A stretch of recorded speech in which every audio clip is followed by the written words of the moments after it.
रूप पाहता लोचनी सुख झाले ओ साजनी रूप पाहता लोचनी सुख झाले ओ साजनी तो हा विठ्ठल बरवा तो हा माधव बरवा विठ्ठल बरवा तो हा माधव बरवा तो हा विठ्ठल बरवा तो हा माधव बरवा विठ्ठल बरवा तो हा माधव बरवा तो हा विठ्ठल बरवा तो हा माधव बरवा तो हा विठ्ठल बरवा तो हा माधव बरवा बहुता सुकृताची जोडी म्हणून विठ्ठली आवडी सुकृताची जोडी म्हणून विठ्ठली आवडी बहुता सुकृताची जोडी म्हणून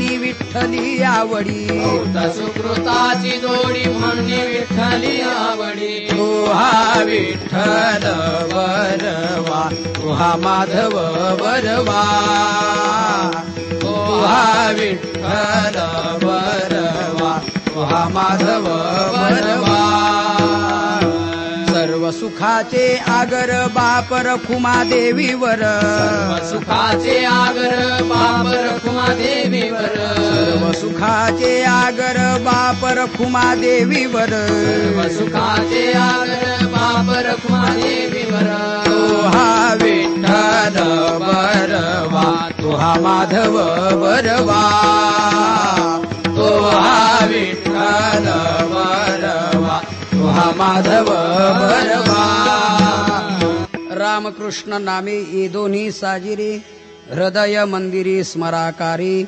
आपुली आपण करा सोडवण संसार बंधन तोडा वेगी ज्ञानदेवा ध्यानी रामकृष्ण माळा हृदयी जिव्हाळा श्रीमूर्ती रया आपुली आपण करा सोडवण संसार बंधन तोडा वेगी विठ्ठल विठ्ठल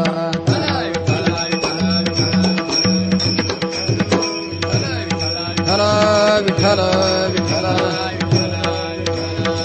कुंडलिक वरदा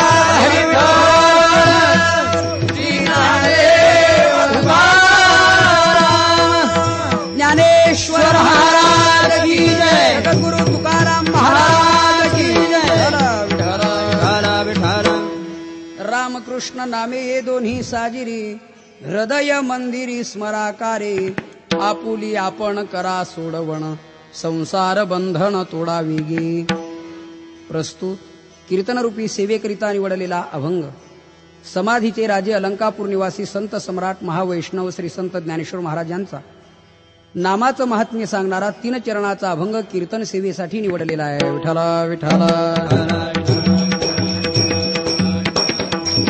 पांडुरंगा करू प्रथम नमन पांडुरंगा करू प्रथम नमन करू प्रथम नमन दुसरे चरण संताची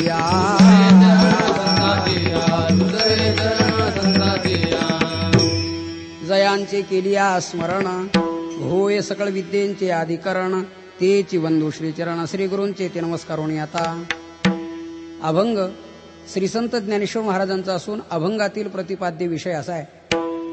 अभंगाच्या पहिल्या चरणामध्ये श्री संत ज्ञानेश्वर महाराज राम आणि कृष्ण ही 2 नामं साजिरी आहेत. आपण प्रत्येकाने हृदय मंदिरामध्ये सतत स्मरावीत असा उपदेश करतायत. रामकृष्ण नामाचं स्मरण का करावं तर अनादिकालापासून आपल्या मागे लागलेलं संसार बंधन हे तोडायचं आहे, त्यातून आपल्याला मुक्त व्हायचं आहे. याकरता साधन म्हणून राम आणि कृष्ण ही नामं आपण हृदय मंदिरात स्मरावीत. ज्ञानेश्वर महाराज लोकांना सांगतायत किंवा तुम्हा आम्हाला सांगतायत की बाबांनो, ह्याच रामकृष्ण नामाची माळा मी माझ्या ध्यानामध्ये आणि हृदयामध्ये भगवान परमात्म्याची मूर्ती ठेवून अहोरात्र श्रद्धेनं जपतोय, तेव्हा तुम्ही त्याचं स्मरण करा. विठ्ठल विठ्ठल विठ्ठल विठ्ठल विठ्ठल. या अभंगामध्ये पहिलाच एक महत्वाचा प्रश्न असा की श्री संत ज्ञानेश्वर महाराज हे परंपरेनं योगी. ते स्वतः सांगतायत की आम्ही अष्टांग योगादी साधनं करून आम्ही समाधी स्थानापर्यंत पोहोचलो असेल तर आमच्या हे श्रीगुरूंचं हे धन आहे. परंपरेनं प्राप्त झालेलं हे आम्हाला धन आहे, हा ठेवा आहे. एवं गुरुक्रमे लाधले समाधी धन जे आपुले. या समाधी स्थानापर्यंत अष्टांग योगाची साधना करून समाधी स्थानापर्यंत पोहोचणारे ज्ञानेश्वर महाराज हे योगी आहेत. बघितलं तर नाथ संप्रदायातले आहेत. त्यांची ही नाथ संप्रदाय आहे, परंपरा आहे. ज्ञानेश्वर महाराज सांगतायत आदिनाथ गुरु सकळ सिद्धांचा मच्छिंद्रतयाचा मुख्य शिष्य. आदिनाथ भगवान परमात्म्यांनी जे ज्ञान सांगितलं ते मच्छाच्या पोटात विष्णू परमात्म्यांनी ऐकलं. तेच भगवान परमात्म्यांनी म्हणजे मच्छिंद्रनाथांनी गोरक्षनाथांना, गोरक्षनाथांनी गहिनीनाथांना, गहिनीनाथांनी निवृत्तीनाथांना आणि निवृत्तीनाथांनी ज्ञानेश्वर महाराजांना ते ज्ञान दिलं. यावरून ज्ञानेश्वर महाराज हे नाथ संप्रदायातले असताना, योगी असताना किंवा त्यांची विशेषतः ज्ञानी म्हणून प्रसिद्धी असताना ते आज नामाचा महिमा सांगतायत. मी स्वतः नामधारक आहे आणि तुम्हीही नामस्मरण करूनच या जन्ममरण संसारातून मुक्त व्हा असा जेव्हा उपदेश करताय तेव्हा प्रश्न हा निर्माण होतो की महाराज जर योगी आहेत तर योगाने आपल्याला जन्ममरणातीत का करत नाहीत? स्वतः मी योगी आहे तर मग मी नामस्मरण करतो हे कसं? त्याचं ज्ञान, त्याचा अनुभव ज्ञानेश्वर महाराजांना आहे का? तर याचं उत्तर थोडक्यामध्ये त्यांच्याच भाषेमध्ये सांगतो म्हणजे झालं. विठ्ठला विठ्ठला. ज्ञानेश्वर महाराजांच्या ज्ञानाबद्दल विचार केला तर ज्ञानेश्वर महाराज स्वतः सांगतायत योगभ्रष्ट पुरुष हा मागावून जन्मत असतो आणि त्यांचं ज्ञान हे अगोदरच निर्माण होत असतं. ज्ञानेश्वर महाराजांनी एक उदाहरण सांगितलं. मोटकी देहाकृती उमटे आणि निज ज्ञानाची पहाट फुटे. सूर्यापुढे प्रगटे प्रकाश जैसा. सूर्य नंतर आणि त्याचा प्रकाश अगोदर. तसा योगभ्रष्ट पुरुष जन्माला येतो तो नंतर आणि योगभ्रष्ट पुरुषाचं ज्ञान निर्माण होतं ते अगोदर. म्हणून ज्ञानेश्वर महाराज म्हणतायत की हा योगी पुरुष किंवा हा योगभ्रष्ट पुरुष हा जन्माला येताना तो संपूर्णतः ज्ञान घेऊनच जन्माला येतो, प्रगट होतो. तेव्हा त्यांना ज्ञान मिळवावं लागत नाही. ज्ञानेश्वर महाराजांनी तैसी दशेची वाट न पाहता आणि वैसेचे गावा न येता बाळपणीचं सर्वज्ञता वरी तया ते. विठ्ठला विठ्ठला.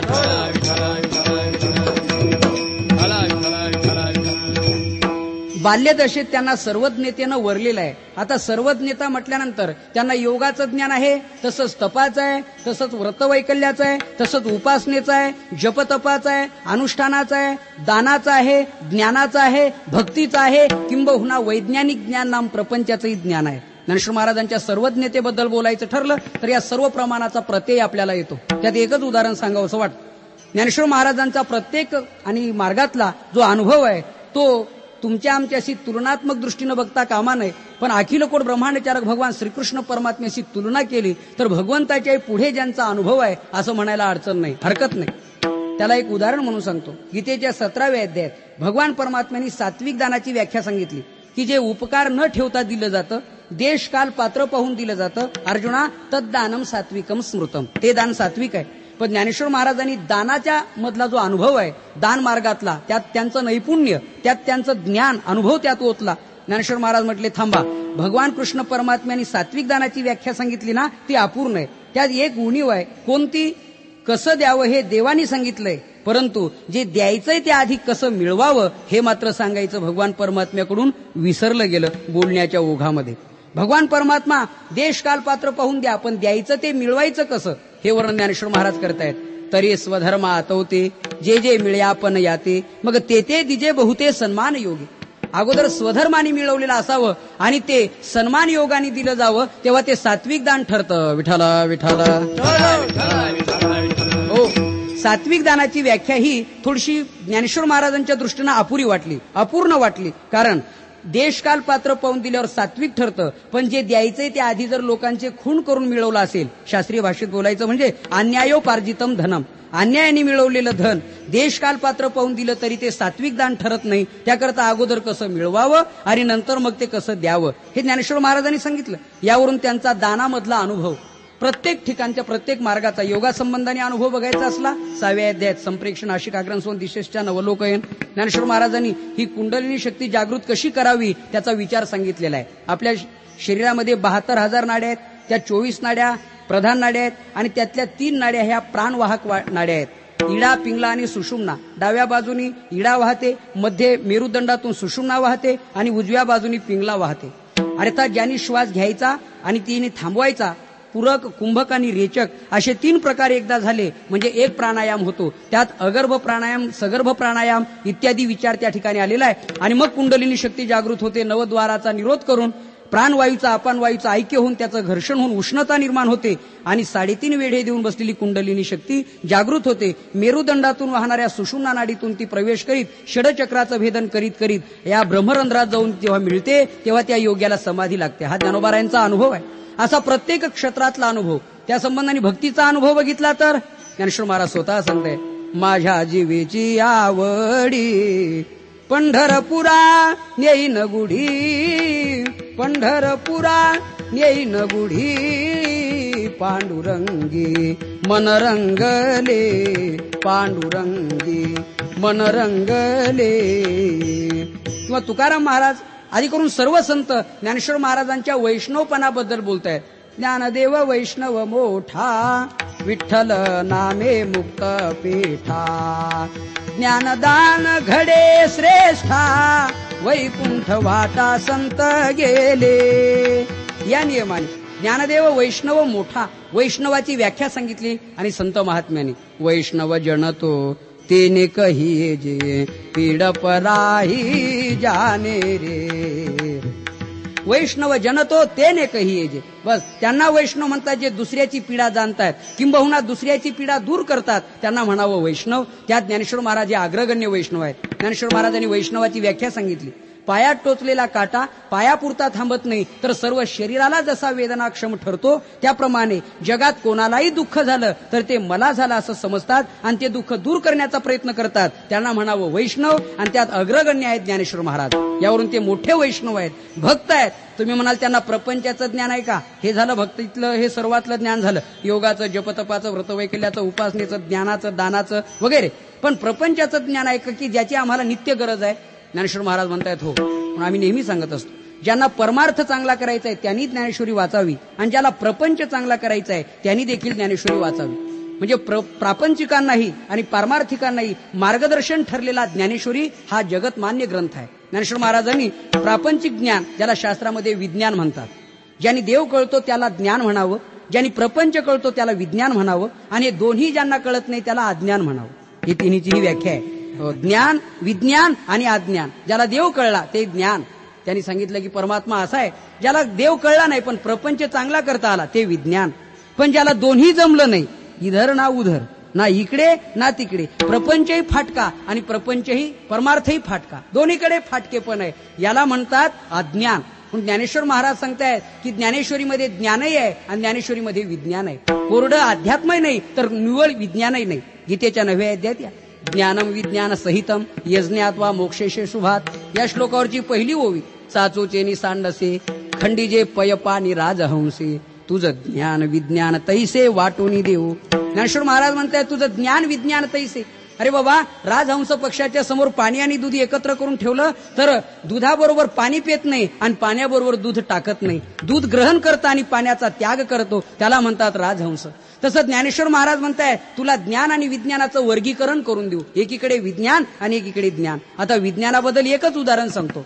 ज्या वेळेला विज्ञान प्रगत नव्हतं तेव्हा ज्ञानेश्वर महाराजांनी या विज्ञानाचं वर्णन केले. आज आपण जी लाईट पाहतोय, जी आपण इलेक्ट्रिक पॉवर उपभोगतोय, तेव्हा याच्यावरती नाना प्रकारची कामं आणि साधनं यंत्रणा चालते आहे, पण त्याचं वर्णन 700 वर्षापूर्वी ज्ञानेश्वर महाराजांनी केलेलं आहे.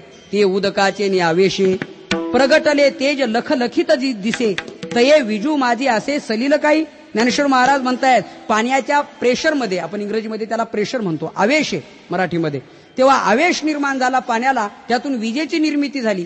या विजेची निर्मिती पाण्यापासून आहे. पण आता या ट्यूबलाईटमध्ये, बल्बमध्ये जर आपण पाणी शोधलं तर सापडेल का? की चला आपली तहान भागवण्यासाठी एखादी ट्यूबलाईट फोडू आणि त्यातलं पाणी पिऊ. ही वीज पाण्यापासून आहे पण त्यात पाणी नाही. हे जसं महत्वाचं आहे, ज्ञानेश्वर महाराजांनी विज्ञानाचं त्यावेळेला वर्णन केलं. प्रपंच, आपण प्रपंचातले किडे म्हटलो तरी चालेल, पण प्रपंचात राहूनही जे प्रपंचात कळलं नाही ते ज्ञानेश्वर महाराजांनी सांगितले. ज्ञानेश्वर महाराज म्हणतायत बाई बाळंतीण झाल्यानंतर 5वीच्या दिवशी रात्रभर दिवा लावून ठेवावा त्या बाईजवळ. वास्तविक हा प्रपंच आहे. ज्ञानेश्वर महाराज अजन्म नैष्टिक ब्रह्मचर्य पालन करणारे, पण व्यवहारातल्या गोष्टी तेही मार्गदर्शन केले. ती रात्र 5वीची म्हणजे 6वीची रात्र आहे. त्या दिवशी जन्माला आलेला मुलगा वा मुलगी, मागचं जे त्यांनी केलेलं कर्म प्रारब्ध, त्याला आपण 7/12चा उतारा म्हणा, पूर्ण म्हणजे जे काही केलं असेल कर्म, ते कर्म ती 6वी त्या दिवशी त्याच्या कपाळावरती लिहित असते. ज्ञानेश्वर महाराज म्हणताय 6वीकडून जर चुकीचं लिहिलं गेलं तर त्याला जबाबदार कोणी नाही. काळा गोरा पण एकदा रंग प्राप्त झाला, आता कितीही त्याला बदलण्याचा प्रयत्न केला तर तो जसा पुसला जात नाही.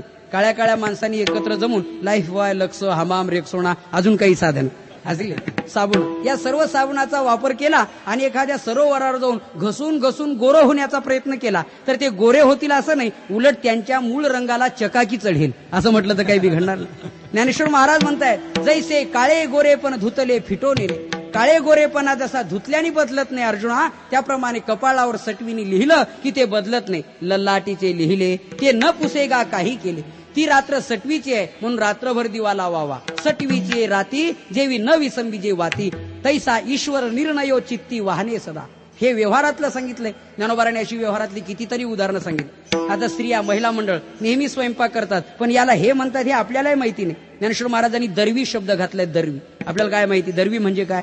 ज्ञानेश्वर महाराज म्हणतायत दरवी म्हणजे पळी. आपण त्याला पळी वगैरे काय म्हणतो. ती पिठल्यात चालते, कढीत चालते, वरणात चालते, अजून कशात चालते, आहे की नाही? पण त्या पळीला जर विचारलं की बाईसाहेब आपण प्रत्येक पदार्थामध्ये जाऊन आलात तर याची टेस्ट कशी आहे, गोडी कशी आहे, खारट झालं का, तिखट झालं का, कमी गोड झालं का, नाही, तिला ते कळत नाही. ज्ञानेश्वर महाराज म्हणतायत, ना तरी दरवी जैसी रिगोनी नाना रसी परी ते रसस्वादासी नेने जी. रिगोनी नाना रसी रिगोनी पण रसस्वादासी नेणे, हे व्यवहारातलं वर्णन आहे. यावरून ज्ञानेश्वर महाराजांना प्रापंचिकही ज्ञान आहे आणि अध्यात्माचं तर ओतप्रोत ज्ञान आहे. ज्ञानेश्वर महाराजांना ज्ञान म्हणण्यापेक्षाही ज्ञानेश्वर महाराजांच्या रूपाने ज्ञान प्रगट झालं असं म्हटलं तरी वावगं ठरणार नाही. विठाला विठाला विठाला विठाला विठाला विठाला विठाला.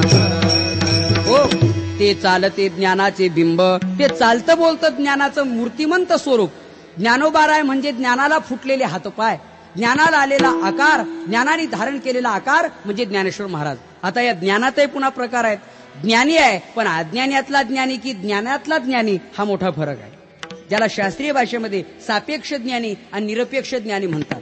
याचे 4 प्रकार आहेत. अज्ञानातला अज्ञानी वेगळा, अज्ञानातला ज्ञानी वेगळा, ज्ञानातला अज्ञानी वेगळा आणि ज्ञानातलाही ज्ञानी वेगळा. लोकांना काही कळत नाही त्यातही याला काही कळत नाही, हा अज्ञानातलाही अज्ञानी. जे कळत नाही हेही कळत नाही, त्याला अज्ञानातला अज्ञानी म्हणावं अशी स्थिती आहे. म्हणजे अज्ञानातल्या स्वरात म्हणावं हेही कळत नाही आणि स्वरातून गेलं हेही कळत नाही. लोक म्हणतात अरे बाबा तुझं म्हणणं स्वरात येत नाही, तोंडला तुम्हाला अक्कल नाही, अशी स्थिती आहे. अज्ञानातला अज्ञानी, काही अज्ञानातले ज्ञानी, काही ना काही कळत नाही त्याला थोडंसं कळतं, त्यात आपण त्याला व्यावहारिक भाषेमध्ये वासरातली असं काहीतरी म्हणतो, आहे की नाही? त्याप्रमाणे वासरात लंगडी गायला भलतं डिमांड, पण ती लंगडीच गाय, पण वासरात असल्यामुळे तिला डिमांड. अज्ञानातला ज्ञानी, काही ज्ञानातले अज्ञानी. उदाहरणार्थ ज्ञानेश्वर महाराजांच्या मुक्ताबाई निवृत्तीनाथ सोपान काकांच्या समोर चांगदेव महाराज अज्ञानी ठरले, पण चांगदेव महाराज अज्ञानी होते. 14 विद्या 64 कला हस्तगत करून 1400 वर्ष काळाला मेळ न लागू देणारे चांगदेव महाराज. पण जेव्हा पत्र लिहायला घेतलं तेव्हा एकही ओळ लिहिता आली नाही. कोरं पत्र पाठवून दिलं. मुक्ताबाई चिडून म्हणतायत 1400 वर्ष जगून अजून कोरा करकरीत राहिला. ज्ञानेश्वर महाराज म्हटले, मुक्ता तसं काही नावं ठेवू नको, कोरा कागद पुन्हा वापरता येतो, काहीतरी लिहून ठेवलं चुकीचं तर ते पुन्हा उपयोगी पडत नाही, त्याचाही उपयोग नाही. हे जसं महत्वाचं आहे त्याप्रमाणे ज्ञानेश्वर महाराजांच्या समोर चांगदेव महाराज हे अज्ञानी ठरले. अर्थात अज्ञानी ठरले पण अज्ञानातले अज्ञानी नाही, ज्ञानातले अज्ञानी. उद्या आपणही म्हणू लागलो चांगदेव महाराजांना काय येतं, हे म्हणणं बरोबर नाही. आपण 50 वेळा हरिपाठ म्हणूनही अजून चुकतो. आपण चांगदेव महाराजांना काय नावं ठेवावी, हा महत्वाचा भाग आहे. हरिपाठ म्हणता म्हणता गुंततो तो बाहेरच निघत नाही. ज्ञानदेवाप्रमाणे निवृत्ती देवी ज्ञान समाधी संजीवन हरिपाठ म्हणण्याऐवजी सर्वा घटी पूर्ण एक नांदे आला हरिपाठ रिवसन गिरणी मागे. काही वेळेला ज्ञानदेवाप्रमाणे आत्मा हा निधान, आता सर्वा घटी पूर्ण एक नांदे म्हणायचं, समाधी संजीवन हरिपाठ गेला हरिपाठ पुढे. पहिल्या प्रकरणामध्ये योगयाग विधी इथं वायाची उपाधी दंभधर्म म्हणण्याऐवजी करिशी जना म्हटलं की हरिपाठ पुढे. आणि तीर्थव्रतने मग भावे विनसिद्धी इथे वायाची उपाधी करिशी जना म्हटलं तर त्याच्यापेक्षा वायाची उपाधी दंभधर्म म्हटलं तर पुन्हा हरिपाठ मागे. हे जसं महत्वाचं, शेवटी वैतागतो तिथंच सोडून देतो हरिपाठ आणि निघून जातो. तुला काय झालं वा, या हरिपाठातून तुम्ही बाहेरच निघत नाही, असा प्रकार. आणि ते चांगदेव महाराजांना नावं ठेवतात. ज्या ज्या श्रीगुरूकडे गेले त्या त्या श्रीगुरूंनी त्यांना जे जे शिकवलं ते गुरुच्याही पुढे चांगदेव महाराजांचे मजल आहे. त्यांनी शिकवावं, यांनी ऐकावं आणि शेवटी प्रश्न करावा, ततक किम, याच्या पुढे काय, त्याच्या पुढे काय. त्यांनी सांगावं आता याच्या पुढे म्हणजे माझ्याही पुढे आता तूच आहे. या श्लेष अलंकार आहे. गुरु सांगता शिष्य पुढे बसून ऐकत असतो तेव्हा माझ्या पुढे तू हा एक अर्थ, आणि मला जे येत नाही त्याच्यापेक्षा तुला जास्त माहिती म्हणून माझ्याही पेक्षा पुढे तू, अशा अर्थाने चांगदेव महाराजांची योग्यता. पण मुक्ताबाईंनी त्यांना कोरं ठरवावं हे ज्ञानातले अज्ञानी, पण ज्ञानेश्वर महाराज ज्ञानातलेही ज्ञानी. त्यांना जी प्रशस्ती पत्र दिलेली आहेत ती आपण बघा. तुकोबाराय तुकिता तुलनेसी हा ज्यांचा अधिकार, त्यांनी म्हणावं ज्ञानियाचा राजा गुरु महाराज, त्यांनी दिलेलं पत्र आहे. दुसरीकडे बघा, एकनाथ महाराजाकडे श्रीखंड्याच्या वेशात भगवंतानी काम करावं. श्री एकनाथ सदनी माधवजी सर्व कामेही करीतो, स्वकरे चंदन घासे गंगेचे पाणी कावडी भरितो. या प्रकारे ते एकनाथ महाराज वर्णन करतायत की ज्ञानेश्वर महाराज कोण आहेत. ज्ञानियांचा शिरोमणी वंदे जो का पूज्यस्थानी, त्यांनी दिलेलं प्रमाणपत्र आहे. जनाबाई चारही युगामध्ये देवाच्या बरोबर राहिल्या, नामदेवरायांबरोबर राहिल्या. चौयुगाचा भक्तनामा उहा कीर्तनी, पाठीमागे डोळे झाकून उभे ते जनी. त्या जनाबाईंनी ज्ञानेश्वर महाराजांना म्हणावं विवेक सागरा सखया माझ्या ज्ञानेश्वरा. हो, तुम्ही विवेकाचे सागर आहात ज्ञानेश्वर महाराज, असं नामदेवरायांनी म्हणावं. ऐके गा ज्ञान चक्रवर्ती तू तव ज्ञानाचीच मूर्ती, आणि स्वतः पांडुरंग परमात्म्याने म्हणावं हेच ज्ञान संजीवनी जाण त्रैलोक्यासी. म्हणून ज्ञानातले ज्ञानी ज्ञानेश्वर महाराज, त्यांना जसं भक्तीचं ज्ञान आहे तसं योगाचं आहे. सर्वात निपुण असल्यामुळे, भक्तीतही निपुण असल्यामुळे ज्ञानेश्वर महाराज म्हटले बाबा मीही भक्त आहे आणि तुम्हालाही मी भक्तीच शिकवतो. याकरता आपण भक्ती करा, भक्ती करा म्हणजे रामकृष्ण हरी भजन करा. विठोबा रखुमाई विठोबा रखुमाई, विठोबा रखुमाई, विठोबा रखुमाई, विठोबा रखुमाई, विठोबा रखुमाई, विठोबा रखुमाई. ज्ञानेश्वर महाराज सांगतायत की याकरता मला भक्तीचा जिव्हाळा असल्यामुळे तुम्हाला मी भक्ती संबंधानेच सांगतो. अर्थात त्यातही ज्ञानेश्वर महाराज निपुण आहेत. याच्यात थोडंसं पुढे जाऊन सांगायचं ठरलं तर ज्ञानेश्वर महाराजांनी सांगितलेलं उदाहरण, जसं सोनं हे मौल्यवानच आहे, पण त्याला पुन्हा पुन्हा तापून त्याला पुट दिल्यानंतर त्याची किंमत, त्याचा कस जसा वाढतो, तसं ज्ञानेश्वर महाराजांच्या भक्तीला नामदेवरायांचा सहवास, संगती हे पूट दिल्यासारखं. ज्ञानेश्वर महाराज योगी असून ज्ञानी असून भक्त तर आहेतच, पण नामदेवरायांची संगती पुन्हा ज्ञानेश्वर महाराजांना जेव्हा प्राप्त झाली तेव्हा ज्ञानेश्वर महाराज त्या भक्ती संबंधाने अजूनच वर्णन करतायत, त्यात रंगून जातायत, मग्न होतात. विठाला विठाला.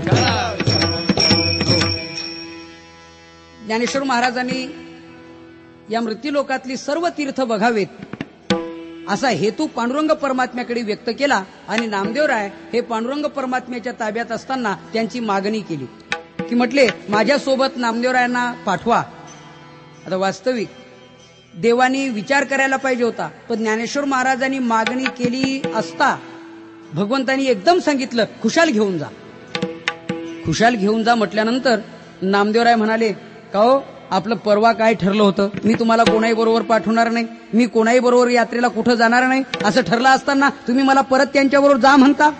भगवंत म्हटले नामदेवा याला व्यवहार म्हणतात. वस्तू द्यायची की द्यायची नाही हे मागण्याकरता कोण आलाय त्याच्यावर ठरवायचं असतं की वस्तू द्यायची की द्यायची नाही. आपला पखवाज मागच्या वर्षी नेला आणि फोडून टाकला, त्याला पुढच्या वर्षी आपण जरूर पखवाज देऊ ना, हे तर लक्षात येतं की नाही. हा मग ठीक आहे. हे जसं महत्वाचं आहे तेव्हा मागणी करण्यासाठी आलाय कोण त्याच्यावर ठरवायचं असतं. व्यवहारातला एक साधारण दृष्टांत आहे. सुनबाईच्या पश्चात घरातल्या सर्वांनी ठरवलं की ह्या दीपावळीला आपली सुनबाई माहेरी पाठवायची नाही. सर्वांनी ठरवलं, एक मुखाने निर्णय सर्वांनी घेतला. पण योग त्या मुलीचा, तिचे सख्खे मामा मुंबई हायकोर्टात जज होते.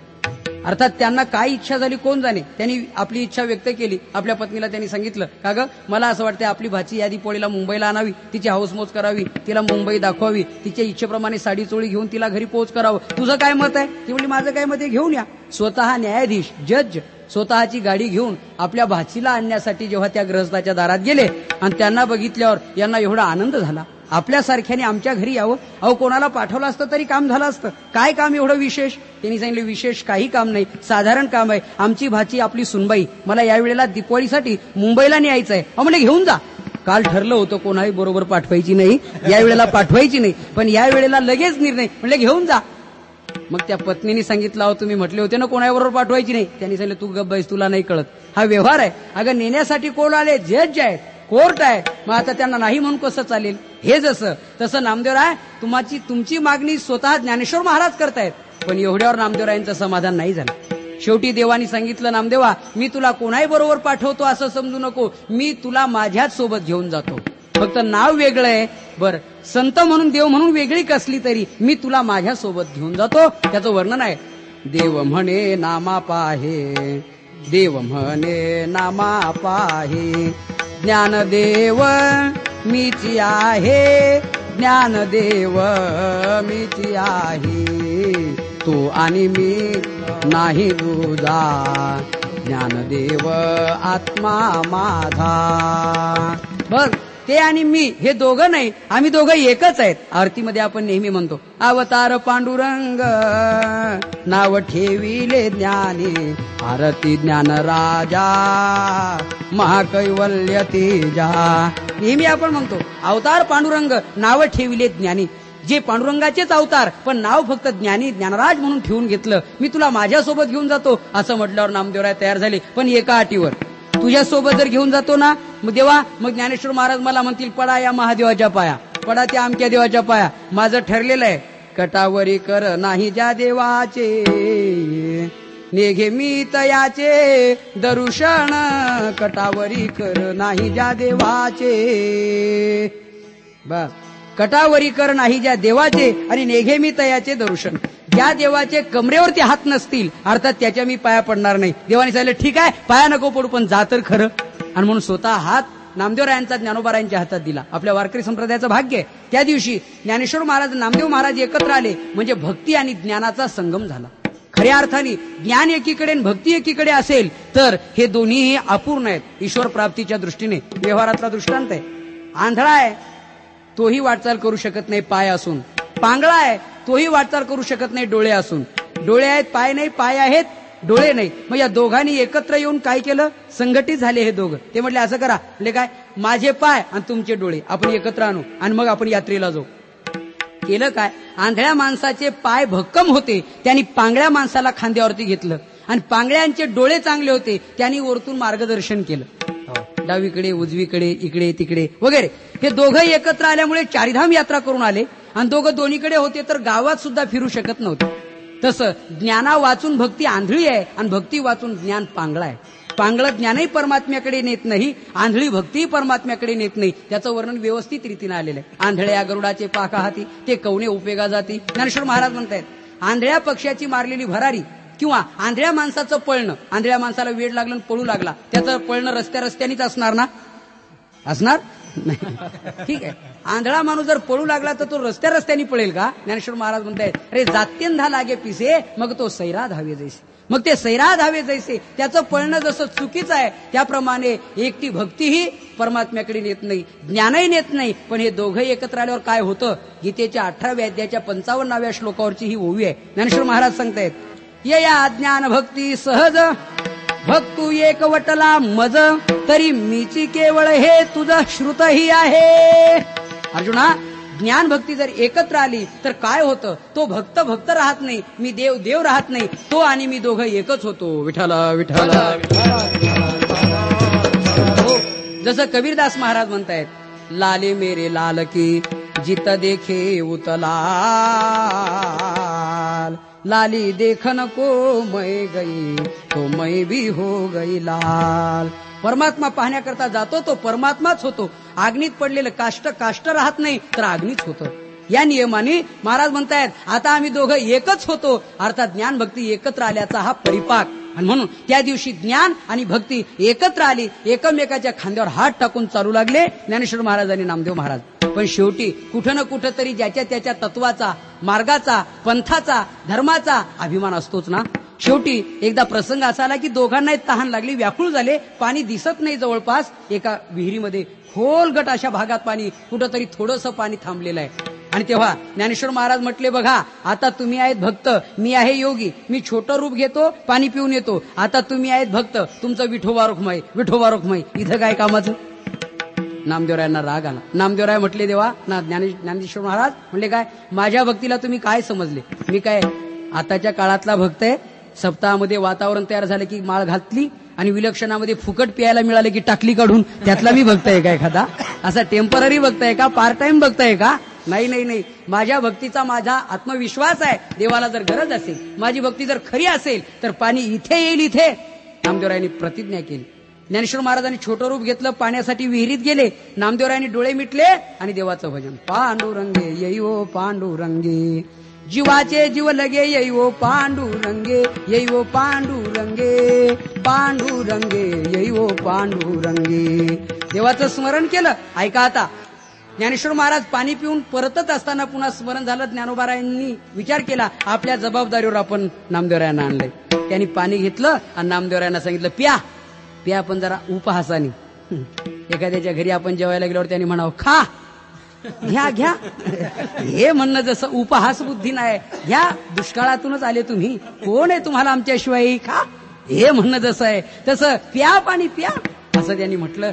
नामदेवरायांनी भाव जाणला, उपहास बुद्धी जाणली. नामदेवरायांनी डोळे उघडले आणि विनोद केला. मी म्हटलं ना, माझ्या देवाला गरज असली इथे पाणी आणतील. आणलं की नाही? डायरेक्ट आणू नाही तर इनडायरेक्ट आणू, पण आणलं की नाही?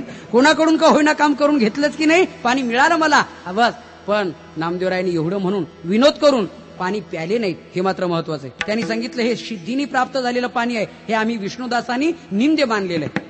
सिद्धी लावी पिसे कोणतया पुसे, नेले राजहंसे पाणी काय. सिद्धीनी प्राप्त होणारं जे असेल ते आम्ही ग्राह्य मानणार नाही. गरज असती देवाला इथे पाणी येईल. पुन्हा डोळे मिटले, देवाचं स्मरण केलं. परिणाम काय झाला ऐका. विहीर उचंबळून भरली पाण्याने. पाटचे पाट, कॅनलचे कॅनल असा वाहू लागला नामदेवरायांच्या समोर. पाट भरून वाहतोय, विहीर भरून वाहते. तेव्हा नामदेवरायांनी सांगितलं ज्ञानोबारायांना, आता या, स्नान संध्या आटोपा, आंघोळ करा, पाणी प्या. बघा, यातला फरक सांगतो. योगी ज्ञानोबारायांनाही पाणी मिळालं, भक्त नामदेवरायांना पाणी मिळालं. पण योग्यांना पाण्याकडे जावं लागलं आणि भक्तांकडे होऊन पाणी आलं. हा भक्तीचा आणि योगाचा फरक आहे. अजून एक फरक आहे, त्यांनी स्वतःची तहान भागवली ज्ञानेश्वर महाराजांनी, त्याच्या जगाचा फायदा काय. पण नामदेवरायांच्या भक्तीमुळे त्या भागातली कायमची पाणी टंचाई दूर झाली. असा फरक आहे. म्हणून योगी स्वतः उद्धरून जातो. ध्यानेनात्मनी पश्यंती केचिदात्मान महात्मना या न्यायाने. योगी स्वतः परमार्थ करून उद्धरून जातो, त्याचा जगाला उपयोग नाही. भक्त स्वतःही उद्धरतात आणि जगाचा उद्धार करून जातात. म्हणून भक्ताचा जगाला उपयोग आहे. विठ्ठला विठ्ठला विठ्ठला विठ्ठला विठ्ठला विठ्ठला. अर्थात अशी ही भक्ती आणि हा योग. तेव्हा ज्ञानेश्वर महाराजांच्या लक्षात आलं की आपल्या योगापेक्षाही इथे भक्तीलाच महत्व आहे. तेव्हा ज्ञानेश्वर महाराजांनी निर्णय घेतला, आता योगाने देवाकडे जायचं नाही, भक्तीने देवाकडे जायचं. रामकृष्ण परमहंसानी स्वामी विवेकानंदांना हे उदाहरण फार सोप्या भाषेत पटवले. भक्ती आणि योगाचा फरक त्यांनी सांगितलं. वानरीलाही पिलं होतात, माकड म्हणा वानर म्हणा, आणि मांजरीलाही पिलं होतात, पण फरक आहे. माकड वानरी ती काय करते, आपल्या पिलांना एकदाच सांगते बस, की हे बघ, तुला जर जगायचं असेल तर तू मला धर. मला या झाडावरनं त्या झाडावर उडी मारायची असते, या घरावरून त्या घरावर, या डोंगरावरून त्या डोंगरावर. तेव्हा मी तुला धरण्यासाठी मला वेगळे हात नाहीत, तू मला पकड. वानरीच्या पिलांना आपण निरीक्षण करून बघा. जगण्याची मरण्याची जबाबदारी पिलावर, आईवर नाही. त्यांना एवढंच फक्त माहिती आहे, आपण जास्तीत जास्त पिलाचे आई वडील होणे, जगण्याची जबाबदारी आपल्यावर नाही. ती कोणी कोणतं सरकार येईल ते करेल. त्यांना काय माहिती. त्यांना याच्यापेक्षा योगक्षम वाहण्याची जबाबदारी त्यांच्यावर नाही. जास्तीत जास्त पिलांची माता पिता होणं एवढीच त्यांचं काम, असं म्हटलं तरी चालेल. पण मांजरीचं तसं नाही. मांजर पिलांना जन्म देते आणि नेहमी नेहमी त्या पिलांना त्याचं स्थलांतर करते, इथून तिथे तिथून तिथे, या घरातून त्या घरात. का? तिला माहिती आहे की त्या पिलांच्या बापाचा स्वभाव म्हणजे बोकोबाचा स्वभाव मांजरीला चांगला माहिती आहे की तो बोकोबा इतका कृतज्ञ बाप आहे की नाश्त्यावारी 4-5 पिलं खाऊन टाकेल. त्यांनी त्या पिलांना खाऊ नये याकरता ती त्याला सुरक्षित राहावं म्हणून पिलांना सांभाळते. पिलांना कळत नाही, पिलाची जबाबदारी आई वाहते. हे उदाहरण कशासाठी दिलं रामकृष्ण परमहंसानी स्वामी विवेकानंदांना. योगी होऊन देवाकडे जाल तर वानरीच्या पिलाप्रमाणे तरण्याची जबाबदारी तुमची, आणि भक्त होऊन देवाकडे जाल तर मांजरीच्या पिलाप्रमाणे तुमचं रक्षण करण्याची जबाबदारी आईची, पर्यायानं देवाची. विठ्ठला विठ्ठला विठ्ठला. या दृष्टांता नियमाने ज्ञानेश्वर महाराजांनी निर्णय घेतला, आता भक्तीच करायची. आणि ज्ञानेश्वर महाराजांनी पुराणाचा धांडोळा घेतला. पुराणामध्ये नाम महापुराण भागवत आहे. भागवतामध्ये स्वतः भगवान सांगतायत, उद्धवा, कलियुगामध्ये माझी प्राप्ती ही योगानी नाही, माझी प्राप्ती भक्तीनेच आहे. न साधयति माम योगो न सांख्यम धर्मम उद्धव. भगवान सांगतात, न स्वाध्यायास्तपस्त्यागो यया भक्तिर्ममोजिता. न स्वाध्याय बर न तपहा, बर पुढे न योगा, माझी प्राप्ती योगाने होणार नाही, मग माझ्या प्राप्तीसाठी भक्तीच कारणीभूत आहे असं देवानी सांगितलं त्यावेळेला. तेव्हा ज्ञानेश्वर महाराजांनी तेच हरिपाठाच्या 5व्या अभंगाच्या प्रथम चरणात सांगितलं. योग याग विधी येणे नव्हे सिद्धी, वायाची उपाधी दंभ धर्म, वायाची उपाधी दंभ धर्म, हरिमुखे म्हणा, हरिमुखे म्हणा. ज्ञानेश्वर महाराज म्हटले, बाबांनो तुम्ही हरी हरी म्हणा, मुखाने हरी हरी म्हणा. अरे योग यागाने देवाची प्राप्ती होणार. आणि दुसरी गोष्ट, असा जरी एवढं सांगू नये एखादा आग्रह धरत असला तर ज्ञानोबारांनी त्याला युक्ती सांगितली. एखादा आजार असा आहे की दूध आणि साखर घेतल्याने तो आजार जातो, असा जर आजार असेल तर त्यांनी कशाला हा आग्रह धरावा की मी लिंबाचा कडूपाला खाऊनच रोग घालवीन. ज्ञानेश्वर महाराज म्हणतायत, रोग जाय दूध साखरे तरी निंब का प्यावा. जर एखाद्या दुधाने आणि साखरेने एखादा रोग जात असेल तर निंब पाला खाण्याची आणि इच्छा तरी का बाळगावी त्यांनी. हे जसं महत्वाचं आहे तसं भक्तीने नामस्मरणाने देवाची प्राप्ती होत असेल तर मी योगच करीन देवाच्या प्राप्तीसाठी, हे तरी त्यांनी का म्हणावं. आणि मग तुम्ही त्याच्या मागे लागू नका. मग तुमचा उद्धार करून घ्यायचा आहे का. जपतप अनुष्ठान व्यर्थ कास या करणे, जपतपानुष्ठान व्यर्थ कास या करणे, तीर्थव्रत ये मने मन लगे दैवता धरणे, दैवता धरणे, आसन मुद्रा ज्ञान ध्यान न लगे वाराणसी मरणे, आसन मुद्रा ज्ञान ध्यान न लगे वाराणसी मरणे. हा केशव माधव अच्युत वदता होय पातक हरणे. ओम नमो भगवते रामकृष्ण वासुदेवा, ओम नमो भगवते रामकृष्ण वासुदेवा. केशव माधव अच्युत वदता होय पातक हरणे. भगवते रामकृष्ण वासुदेवा.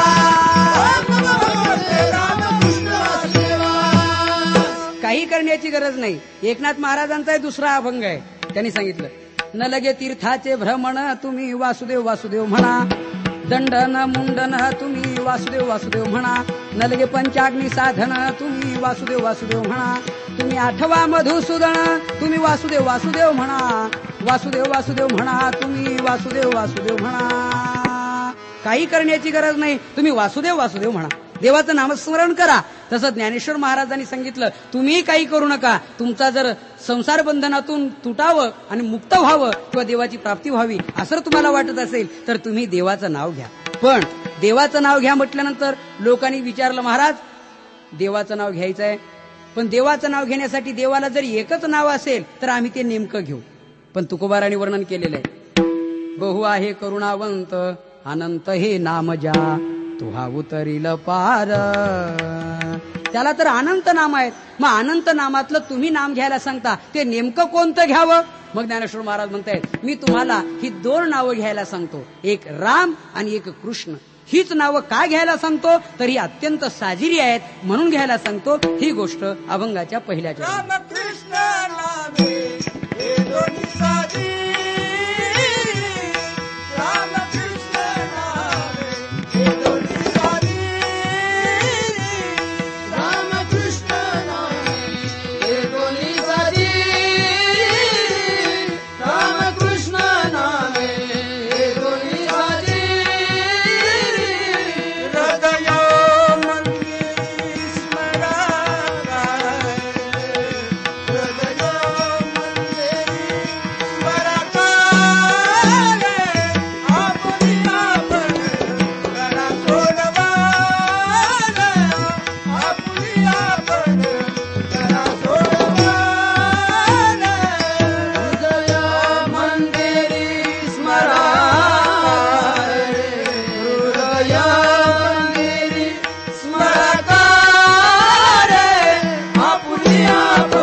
नामाचा प्रामुख्याने ज्ञानेश्वर महाराज अभंगाच्या प्रथम चरणामध्ये उल्लेख करतायत की हे बघा, आमच्या परमात्म्याला अनंत नावं असली तरी ही 2 नामं साजरी आहेत.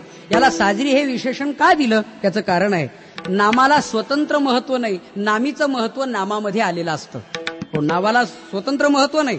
2 व्यक्तीचं नाव एकच असावं, एकाला 10,000 रुपयाचा माल उधार मिळतो, एक दिवसभर पाया पडलं तर बिडीचा पुडा कोणी देत नाही. त्याचं कारण आहे नाव एकच आहे दोघांचं, पण नाव जरी एक असलं तरीही मात्र कर्तृत्व भिन्न आहे ना. बाबा रे, त्याच्याकडून 10,000चा नव्हे 20,000 रुपये वेळ आली तर मिळतील, पण तुझ्याकडच्या विडीच्या पुड्याचे पैसेही मिळतील असं वाटत नाही. म्हणून हे जसं आहे तसं देवाचे अवतार अनंत असले तरी, अनंत नावं असली तरी देवाच्या अवतारामध्ये वर्णन करताना 6 प्रकार केलेत गर्ग संहितेमध्ये. अंश, अंशांश, आवेश, कला, पूर्ण आणि पूर्णत्तम असे 6 प्रकार आहेत. त्यापैकी राम आणि कृष्ण हे 2 अवतार पूर्ण आणि पूर्णत्तम आहेत. महाराज म्हटले पूर्ण अवतार रामकृष्ण, पूर्ण अवतार. पूर्ण अवतार रामकृष्ण. राम आणि कृष्ण हे 2 अवतार पूर्ण आहेत आणि अवतार पूर्ण आहेत, म्हणून त्या अवताराची नावंही पूर्ण आहेत. त्यामुळे ही साजरी नावं आहेत, अर्थात याच नावाला हे महत्व आहे. विठ्ठला विठ्ठला विठ्ठला विठ्ठला. रामकृष्ण नामे हे दोन्ही साजिरी. व्यक्तीचं महत्व नामात येत असतं, हा त्याचा सिद्धांत आहे. राम आणि कृष्ण हे अवतार पूर्ण आहेत, म्हणून त्या नामालाही पूर्णत्व आहे, हा त्याचा एक महत्वाचा भाग. आणि स्वतंत्र नामाचा महिमा सांगायचं ठरलं तर त्याचं उत्तर असं आहे, राम आणि कृष्ण ही 4 अक्षराची 2 नामं आहेत. आता राम याचं महत्व पद्मपुराणात वर्णन केलेलं आहे. राम म्हटलं की तोंड उघडतं बघा, आणि म म्हटलं की तोंड मिटतं. आपण कधी काळी प्रयोग करा, तोंड उघडं ठेवून म म्हणा, चालणार नाही. इथे नका प्रयोग करू. किंवा एखाद्या वेळेला तोंड मिटून रा म्हणा तरी जमणार नाही, त्याचा वर्ण बदलतो. म म्हटलं की ओष्टे वर्ण आहे, ओठाला ओठ लागले तरच म या अक्षराचा उच्चार होतो, अन्यथा होत नाही. मग याचा अर्थ काय? याचा अर्थ असा आहे, आपल्या हृदयात ज्ञात अज्ञात पातकांचा जो समूह आहे, रा म्हटलं की तोंड उघडतं तेव्हा सर्व पातकं बाहेर येऊन पडतात. बाहेर आलेली पातकं पुन्हा मध्ये येऊ नयेत याकरता म म्हणजे ओठाला ओठ मिटून तोंड बंद करणे, म्हणजे पापांना परत न येण्यासाठी, म्हणजे नो एंट्री करणे.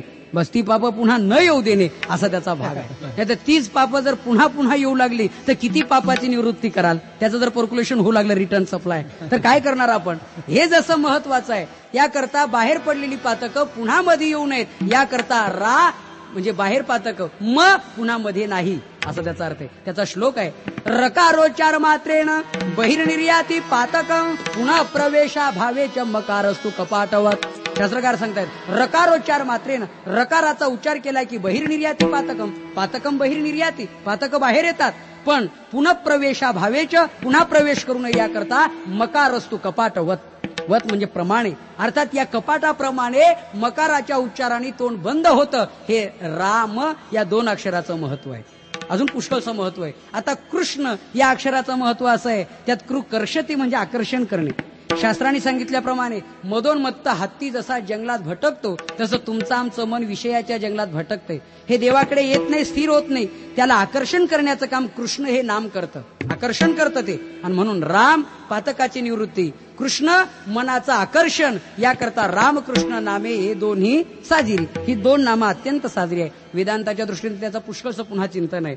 राम हा देही आहे, म्हणजे देहात असलेलं कुटस्थ चैतन्य आहे, आणि कृष्ण हे मात्र ब्रह्मचैतन्य आहे, सर्वत्र व्यापक आहे. म्हणून राम हा शब्द आपण या अर्थाने वापरतो, सर्वाघटी राम देहादेही एक, असं देही नित्यम अवध्योयम या दृष्टीने. किंवा काय म्हटलेलं आहे, तैसा हृदयामध्ये मी राम असता सर्व सुखाचा आराम. पण कृष्णा संबंधाने वासुदेव संबंधाने विचार केला तर हे समस्त श्री वासुदेव, सर्वाभूती पाहे एक वासुदेव आहे की नाही, किंवा वासुदेव सर्वमिती. या दृष्टीने इथे तो एक ब्रह्मचैतन्य आणि कुटस्थ चैतन्य, हे दोन्ही चैतन्य एक होत असेल तर त्या नामाचा उच्चार केल्याने होतं. म्हणून रामकृष्ण नाम ही बरवी आहेत, साजिरी आहेत, पण तुम्ही हृदय मंदिरात स्मरा, वरच्यावर ओठात नका स्मरू. का? त्याचं कारण आहे, वरचेवर जर स्मरण केलं तर त्याला जिव्हाळा नसतो, त्याला प्रेम नसतं. बघा काही माणसं म्हणतात, अहो त्यांचं बोलणं काय खरं आहे का, ते इथून वर आहे. आजारी पडलेला माणूस म्हणतोय, देवा माझी चिठ्ठी कुठं हरवली, त्याचं मरण अपेक्षा करणं काय खरं आहे? ते इथून वर आहे. एखादा माणूस मेला म्हणजे कोणी म्हणतं, भाऊ देवा अरे कसं उलट केलं, पिकलेलं पान देठाला लटकून राहिलं आणि हिरवं हिरवं पान खाली गळून पडलं, माझ्या वाचून काय उरलं होतं, मी गेलो असतो हा तरुण राहिला असता किती चांगलं झालं असतं. असं रडणाराचं जर रडणं ऐकलं आणि एखाद्या साधू पुरुषांनी प्रयोग केला, की ठीक आहे, तुमची इच्छा आहे की आपण मरावं आणि यांनी वाचावं, हेतू खूप चांगला आहे, इकडे या, मी तुम्हाला एक औषध देतो, तुम्ही मराल, मुलगा जिवंत होईल. किती जण पुढे येतील? किती जण पुढे येतील त्यावेळेला? नाही पुढे येणार. मग म्हणतात अहो आता तो असा वेळा तसा वेळा, आम्ही आपलं काय ते सहज म्हणत होतो, अशी स्थिती आहे. तात्पर्य हे आहे की माणसाला हे वरवर बोलणं आहे. तसं तुमच्या वाचेत नाम नको, तुमच्या हृदय मंदिरी स्मरा. एक अर्थ म्हणजे जिव्हाळ्याने स्मरा, त्याला जिव्हाळा, हृदयात जिव्हाळा आहे. वाचेत रांजणातलं हौदातलं पाणी संपतं, त्याला जिव्हाळा नाही. विहिरीत 20 हाऊस पॉवरची मोटर 24 तास चालते, संपत नाही, त्याला जिव्हाळा आहे. तसं हृदय मंदिरात जपा. एक. आणि दुसरी गोष्ट, आपल्या परमार्थाची वार्षिक परीक्षा आहे. आता 6 माही परीक्षेत पेढे वाटू नका. आम्ही फार परमार्थिक आहोत, आम्ही देवदेव करतो असं काही समजू नका. आपली वार्षिक परीक्षा आहे. अंतकालेच मामेव. मरताना देवाचं स्मरण व्हावं आणि सर्व विषयाचा विसर पडावा. त्यावेळेला ते घडलं नाही तर मग आपला केलेला परमार्थ निष्फळ ठरला असं समजा. त्यावेळेला देवाचं नाव येण्यासाठी वाचा बंद होऊ शकते. त्यावर हृदय मंदिरात जर असेल तर मध्यमा वाचा, पश्यंती वाचा या वाचेने देवाचं नामस्मरण होऊ शकतं. याकरता हृदय मंदिरी स्मराकारे. आता हृदय मंदिरात स्मरण करायचं ते कशा करता? रामकृष्ण नामाचा उच्चार करायचा तो कशा करता? ज्ञानेश्वर महाराज म्हणतायत त्याचं कारण आहे, अनादी कालापासून संसार बंधन आपल्या मागे लागले. जर ते तोडायचं असेल तर रामकृष्ण नामाचा उच्चार हृदय मंदिरात करा की संसार बंधन तुटेल, आणि ते तोडण्यासाठीच करायचं आहे. हे दुसरं चरण. आपुलिया पण करा सोडवा, आपुलिया पण करा सोडवा, आपुलिया पण करा सोडवा, आपुलिया पण करा सोडवा. संसार बंधन कोणावेगी, संसार बंधन कोणावेगी, आपुलिया पण करा सोडवन, आपुलिया पण करा सोडवन. संसार बंधन कोणावेगी, संसार बंधन कोणावेगी, आपुलिया पण करा सोडवन, आपुलिया पण करा सोडवन. महाराज म्हटले संसार बंधनातून निवृत्त व्हायचं असेल, तोडायचं असेल तर त्याकरता रामकृष्ण नामाचं हृदय मंदिरात स्मरण सतत करा. अर्थात इथे फार महत्वाचा विचार आहे की संसार बंधन तोडा पण वेगी तोडा असं वर्णन केले. वेगी हा शब्द का वापरला महाराजांनी याचं एक महत्वाचं कारण आहे. हा जन्म यापूर्वी नव्हता, पुढे मिळणार नाही, हा एकदा मिळालाय. बाकी जन्मात संसार बंधन तोडता येत नाही, याच जन्माने तोडता येतं. आणि म्हणून वेगी तोडा, कारण आता मिळालेलं आयुष्य तुमच्या हातात नाही. आपण ठरवू की आपण अजून 80 वर्ष नक्की राहू, हे चूक आहे. केव्हा कधी आपण संपू याचा क्षणार्धामध्ये आपण संपणार आहोत, आपल्याला अंदाज काढता येणार नाही. आणि म्हणून वेगी स्मरा हे त्याचं उत्तर आहे. विठाला विठाला. आणि महत्वाची गोष्ट दुसरी, आपुली आपण सोडवण करा. सोडवण करा आणि बंधन तोडा. हे बंधन कोणतं? वेदांताच्या दृष्टीने बंधनाचे बरेच प्रकार सांगितलेले आहेत. बंधनाचे प्रकार असे आहेत. एक कर्मबंधन आहे, यज्ञार्थात कर्मणो नेत्र लोको यम कर्मबंधना. संसार बंधन तोडत असताना एक कर्माचं बंधन आहे, एक द्वैताचं बंधन आहे. द्वैताचे बंधन न बाधिजे. संसार बंधन तर इथे शब्दच आहे. 6 प्रकार सांगितलेले. एक द्वैताचं बंधन आहे, एक कर्माचं बंधन आहे, एक संसार बंधन आहे, एक गुणबंधन आहे, एक अहंकार बंधन आहे आणि एक देह संघाताला बंधन म्हटलेलं आहे. देह इंद्रिय मन बुद्धी प्राण हेच बंधाचे पंचायतन, याला बंध म्हटलेलं आहे. भागवतामध्ये अहंकाराला बंधन म्हटलेलं आहे. अहंकारम कृतम बंधा. अहंकार बंधन आहे. गुणाला बंधन म्हटलेले, ते गुण ते कैसे किती आणि बांधिती कवने रीती. ज्ञानेश्वर महाराज म्हणतात गुणबंधन आहे, अहंकार बंधन आहे, संसार बंधन आहे, द्वैताचं बंधन आहे, देह संघात बंधन आहे. अर्थात ही बंधनं नेमकी कुठे आहेत? आत्म्याला की देहाला? तर देहालाही नाहीत आणि आत्म्यालाही नाहीत. मग नैवात्मनोन देहस्य. उद्धवाने हा प्रश्न सुंदर उच्चारलेला आहे. उद्धवजी विचारताय तेव्हा हे बंधन नेमकं कोणाला आहे? हे भवबंधन ऋषिकेसी, सांगपा बाधक कोणासी. बरं बंधन नाही म्हणशील तर प्रत्यक्ष जगाशी जडला असे. संसार बंधन जगाला आहे म्हणावं तर आत्म्याला की देहाला? देहालाही नाही आणि आत्म्यालाही नाही. मग आत्म्याने देहाचा संबंध घेतलाय तिथे बंधन आहे. हे बंधन कुठे आहे हेही महत्वाचं आहे. आता हे बंधन आपलं आपण तोडा असं जे वर्णन केलेलं आहे ना, त्याचं कारण आहे हे बंधन तोडण्याकरता दुसऱ्याची गरज नाही. उद्धवानी देवाला तसे विनंती करून सांगितलेलंच आहे. पण उद्धवाच्या म्हणण्याप्रमाणे आणि आपण इथे ज्ञानेश्वर महाराज म्हणतायत त्याप्रमाणे हे बंधन आपलं आपण तोडायचंय, प्रयत्न करून तोडायचंय. ते कसं तोडायचंय? बंधनाचे शास्त्राने 2 प्रकार सांगितले. एक अन्यकृत बंधन आणि एक स्वकृत बंधन. दुसऱ्याने दुसऱ्याला बांधलं जातं. उदाहरणार्थ म्हैस, गाय, शेळी वगैरे हे बंधन आहे, यांना बांधलेले अन्यकृत बंधन आहे. पण स्वकृत बंधन आहे. माकड पकडण्याकरता ते लोक आयडिया करतात, युक्ती करतायत. एखाद्या डब्यामध्ये फुटाणे ठेवून आणि ते माकड पकडण्यासाठी तिथे ठेवलं जातं. तो हात घालतो आणि मुठीसह हात बाहेर निघत नाही, त्यावेळेला त्याची पंचायत होते आणि ते पकडलं जातं. हे स्वकृत बंधन आहे. असे अनेक स्वकृत बंधन आहेत. या स्वकृत बंधनाला तोडण्यासाठी दुसरा कोणी नको, हे बंधन आपलं आपणच तोडायचं आहे. याच्यावरती सुंदर उदाहरण दिली ज्ञानेश्वर महाराजांनी. पोपट नळिका यंत्राला स्वतः होऊन धरतोय, मग त्याचे पाय त्यांनी सोडायचे.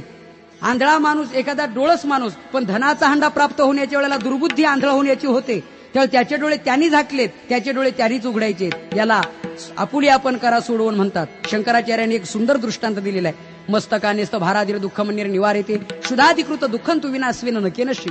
आपल्या मस्तकावरचा भार दुसरा कोणी घेईल आणि आपल्याला भाररहित करील हे ठीक आहे, परंतु भूक लागल्यानंतर आपल्याऐवजी कोणी जेवून चालणार नाही. आपल्याला जेवून ते दुःख निवृत्त करावं लागेल. तसं संसार बंधन आपलं आपणच तोडायचं आहे. म्हणून आपुली आपण करा सोडवण. किंवा ऋणमोचन करता पितू संती सुतादय हा बंध मोचन करता अशा स्वास्मा धन्यो न कष्टन. बाकीचे सोसायटी ऋण कोणी फेडेल, पण जन्म मरणाचं ऋण आपल्याला संपवावं लागेल. याकरता आपुली आपण करा सोडवण, संसार बंधन तोडावेगी. ज्ञानदेवा ध्यानी रामकृष्ण माळा, हृदय जिव्हाळा श्रीमूर्ती रया. आपुली आपण करा सोडवण, संसार बंधन तोडावेगी.